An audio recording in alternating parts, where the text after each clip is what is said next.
My brother Andy, 40-year-old male, has a 9-year-old daughter Ella. Andy always had custody of Ella. Her mum was an addict who passed away several years ago. When Ella was 2, Andy met his wife Trish. Trish was a single mum of 2 who are now 18 and 17 years old. They got married, and Trish and Andy made a very big deal out of Trish's kids being big siblings to Ella, and how much she would adore them, and how they needed to embrace and love her and make her feel wanted. But Trish's kids were not on board with this and were vocal about it. They resented Ella over time because she was often dropped into their laps to pose for photos and for bonding time. Oftentimes, it was everyone sitting down to watch TV, but Trish would pick Ella up and sit her between her kids or on one of their laps. Then Ella would cling to Trish's kids. The older Ella got, the more she thought Trish's kids hung the moon and stars in her eyes. She adored them. She wanted to hang out with them. She was proudly calling them her siblings, and Andy and Trish would tell Ella how much Trish's kids loved Ella. They told her they were so happy at the wedding to become her big siblings. They told her they made a promise in front of everyone to be there for her always and declared how much they loved her. They even showed her some fake stuff the kids were supposed to have said. I was at the wedding. I was there almost every second as my brother's best man. They never said anything like that. They did say they wanted Ella nowhere near them and to get the kid away. The lies filled Ella with so much false belief that Trish's kids thought as much of her as she did them. Several months ago, things came crumbling down when Trish's daughter, 17, was left to babysit Ella for several hours, and she made it clear she did not love Ella and never saw her as a sister, and neither did her brother. She told Ella that Andy and Trish lied and asked why they would want her. She was never their actual sister. They share no parents, etc. It crushed Ella, and Andy was pissed. Trish's son apparently laughed when Trish called him up to find out how he felt about what his sister did. He said it was about time Ella realised they didn't give a care about her. Andy told me everything. He has vented to me multiple times over the last few months. He has said this was never meant to happen, and nobody would have figured this would happen, except me, of course, since I warned him repeatedly when I first heard about the lies. He blames Trish's kids for breaking Ella's heart. He said Ella will never be the same, and she's not even opening up in therapy, and how he wishes he could make Trish's kids pay. A few days ago, he was particularly angry, and I told him this was his fault. I pointedly told him he never should have lied, and now he was living with the inevitable consequences of his lies. Andy didn't like that, and told me I was a jerk for blaming him, and for expecting him to tell Ella that Trish's kids hated her. He said I was as bad as them. Am I the idiot? Now, for a few comments before the update. Comment 1. Everyone sucks here. Andy sucks about lying, but Trish's kids are 18 and 17, old enough to know the difference between being truthful and being unnecessarily cruel to a small child. Comment 2. This is all very over the top and bizarre. Comment 3. Not the idiot. Your brother and sister-in-law definitely are. Now for the update. Last Thursday, Ella was rushed to the hospital. She had been withdrawing into herself more and more, and I guess the stress became too much for her little heart to bear. They say it was arrhythmia triggered by acute anxiety. She's stable now, but the doctors are keeping her for observation because they're worried about the psychological toll.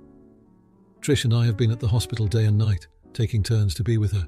The look in Ella's eyes when she sees us walk in is just... It's like she's searching for something, some reassurance that we can't quite give her. Trish's kids, they haven't visited. I asked them to, tried to explain how much it would mean, but they just don't seem to understand, or maybe they don't want to. It's like they're disconnected from the whole situation. Work has been hounding me too. I've had to take unpaid leave to be with Ella, and it's starting to strain the finances. Trish is trying to be strong, but I catch her crying in the hospital bathroom when she thinks no one is looking. We're all just trying to hold it together for Ella, but it feels like we're failing her in some way we can't quite grasp. A social worker has been assigned to help us navigate Ella's mental health needs when she's discharged. It's a relief, but also a heartbreaking confirmation of how serious this has become. We're looking into therapy options, anything that could help Ella understand that she's loved and wanted. I keep replaying that conversation with the narrator in my mind. Maybe they were right. Maybe I pushed too hard for a happy family picture, ignoring the cracks that were clearly there. I just wanted Ella to have a family, but in that I might have missed what she really needed, to feel secure and accepted on her own terms, not just as a piece of a family puzzle I was desperate to complete. I just hope we can find a way to mend Ella's spirit after this. It feels like we're at a breaking point, and I can't bear the thought of my little girl suffering any more than she already has. Now, for the comments. Comment 1. Not the idiot. It's a tough situation, but you're clearly trying your best to support Ella during this difficult time. Taking unpaid leave shows your dedication as a parent.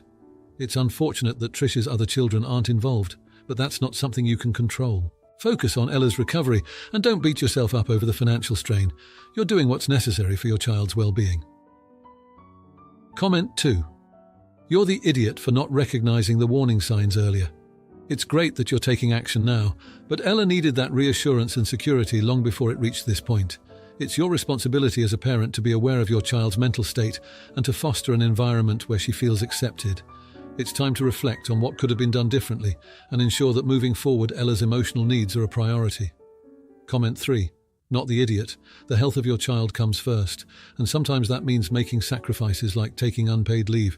It's commendable that you're seeking therapy for Ella and trying to provide a nurturing environment.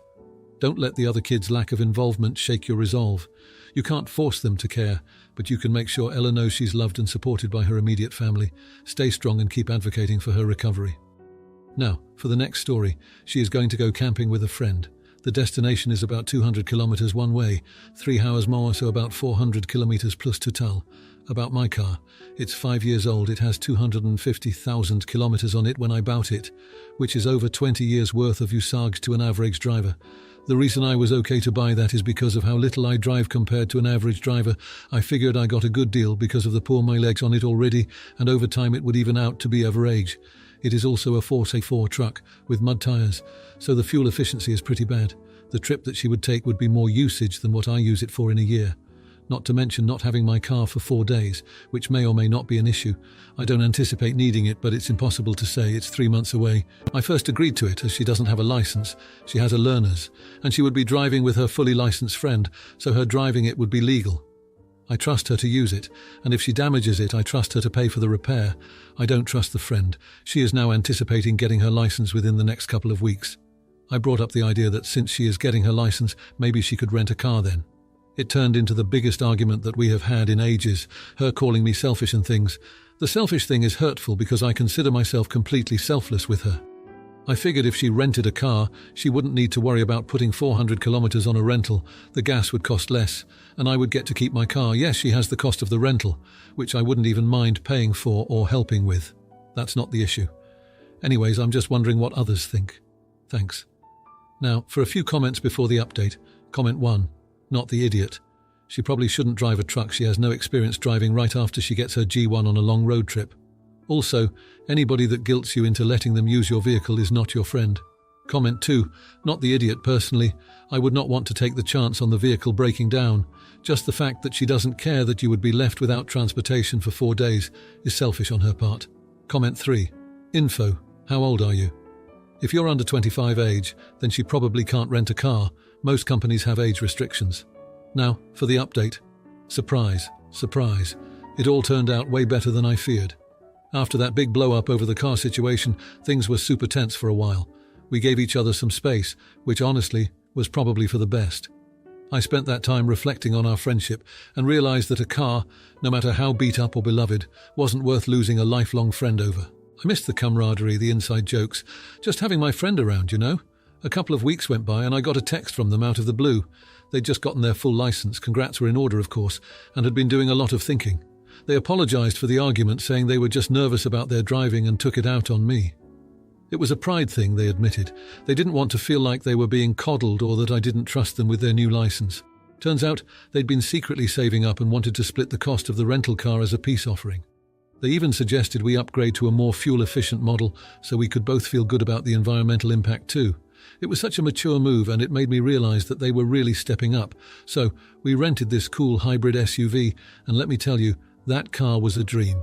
Super smooth ride, great on gas, and we even had one of those roof carriers for extra camping gear.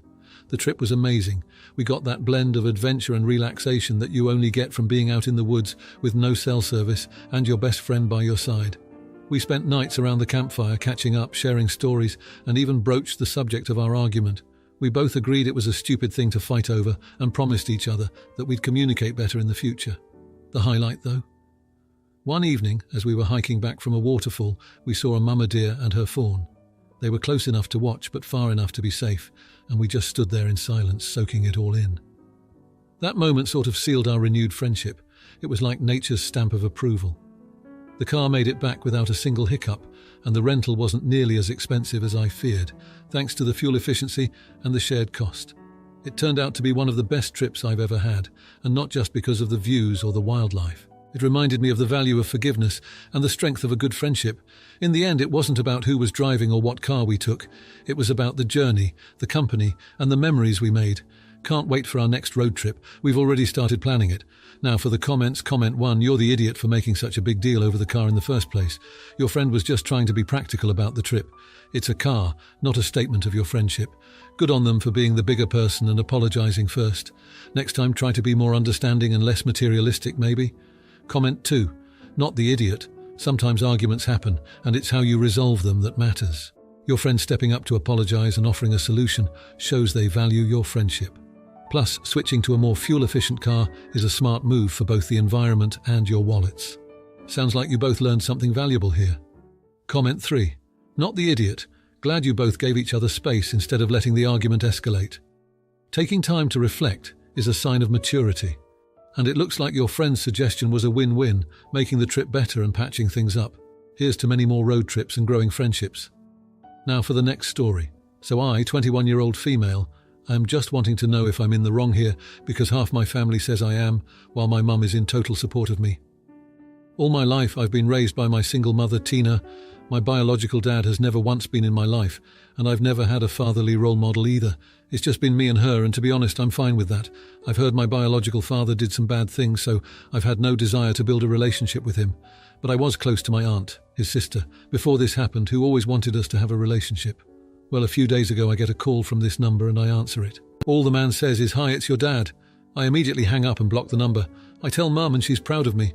But then my aunt and grandma on his side of the family go off and scream at us saying I'm heartless for not wanting to get to know my dad.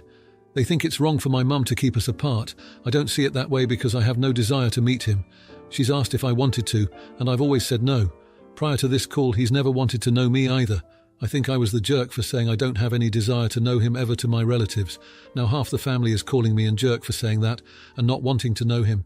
Am I the idiot for hanging up on my biological father? Now, for a few comments before the update. Comment 1. Not the idiot. The relatives giving you trouble over this need to learn their proper place. They can have a relationship with him if they want. That doesn't obligate you to have a relationship with him. It is none of their business and they should Steph you. Comment 2. Not the idiot. Ask Tina what changed after 21 years. I mean, FFS, now you're an adult and dude's like, great, let me get to know this person who I don't have or be responsible for. I'm sorry, what changed? Now for the update. Out of nowhere, my mom sat me down and dropped a bombshell. My bio dad isn't my biological dad at all. Turns out, my mom had an affair with her best friend's husband back in the day, and he's my real father. She never told anyone because she didn't want to ruin multiple families. My dad was just a close friend who agreed to play the part when she got pregnant to save face. Before I could even process this, my actual bio dad showed up. He'd somehow found out about my mum's reveal, small town, big ears, and wanted to talk. I agreed, still in shock. He told me he'd always suspected I was his, but didn't have the guts to step forward. He apologized like a lot. I didn't know what to feel. Anger, sadness, betrayal. While I was dealing with that emotional hurricane, my aunt, the one from my dad's side, found out about the affair. She went nuclear, accusing my mum of being a homewrecker and me of being an illegitimate child, as if I had any say in this mess. She blasted this all over social media, and it turned into a small-town scandal overnight. Then, another twist, my biological dad's wife, who I've known as my mum's friend my whole life, came by, alone. She said she'd known about me all along and had made peace with it. She actually hugged me and said she was sorry for all the secrecy and that she cared about me in her own way. It was surreal. My mum's been a wreck, full of apologies for how things turned out, and I'm just here trying to make sense of a life story that changed overnight. I haven't made any decisions about what role, if any, these people will play in my life going forward. But I guess I have 2 dads now, or none. It's complicated. So am I a jerk for not wanting to get to know my first bio dad? Maybe that's the wrong question now, but if nothing else, this mess has taught me that family is more than just blood. Sometimes it's the people who stick around without any obligations, and sometimes it's the secrets that bind you together. Now, for the comments. Comment 1. Not the idiot.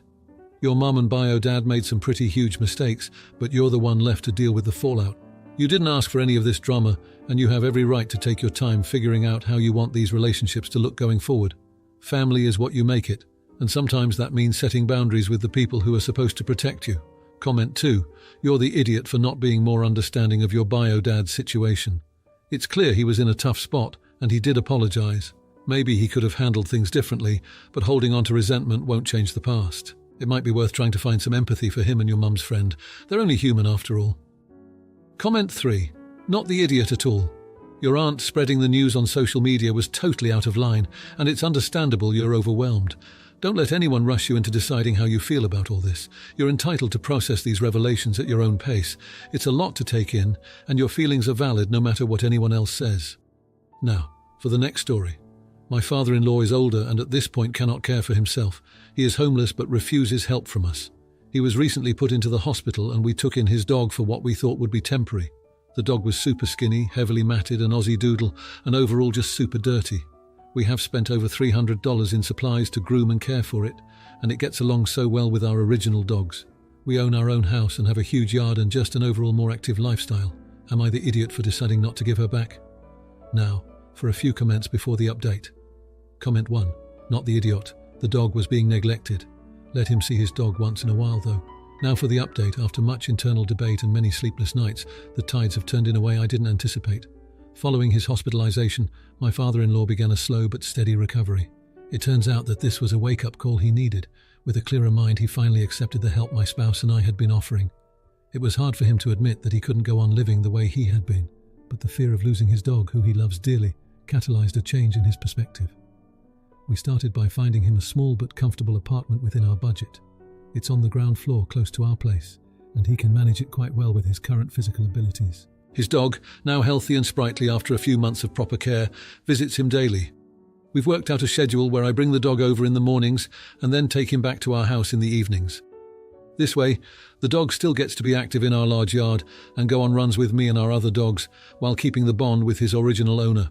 Meanwhile, my father-in-law has been taking steps toward mending relationships and building a more stable life. He's attending therapy, something he never would have considered before, and is looking into part-time work that he can manage. He's even joined a local community centre where he's slowly making friends. The most heartwarming part of all this has been watching the transformation in both him and his dog. His eyes light up with a spark that we hadn't seen in years whenever his furry companion jumps into his lap, and the dog is unrecognisable from the matted, skinny creature we once took in. They both needed each other, and somehow they've spurred one another on towards a better, healthier life. I was wrong to think of not giving the dog back. This situation showed me the power of patience and the impact of compassion.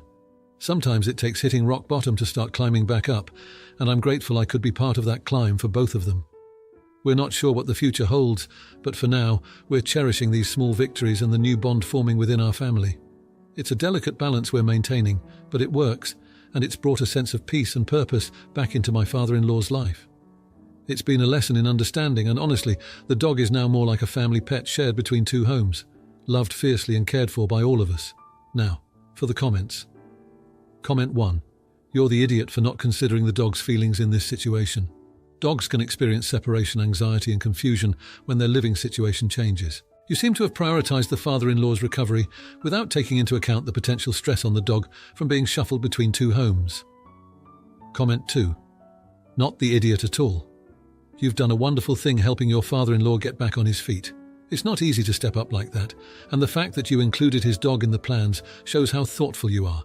Many people wouldn't go to such lengths. Your compassion likely played a huge role in his improvement. Comment 3. Not the idiot, and kudos to you for fostering such a positive environment for healing. It's amazing to see families come together to support a member in need, and it sounds like your actions have helped your father-in-law regain his independence and confidence. Plus, the dog gets double the love and care, which is a win-win in my book. If you like this video, you'll probably like these too. Also, while you're here, please consider subscribing. It's your support that keeps this channel alive and allows me to make better and longer videos. Have a great day.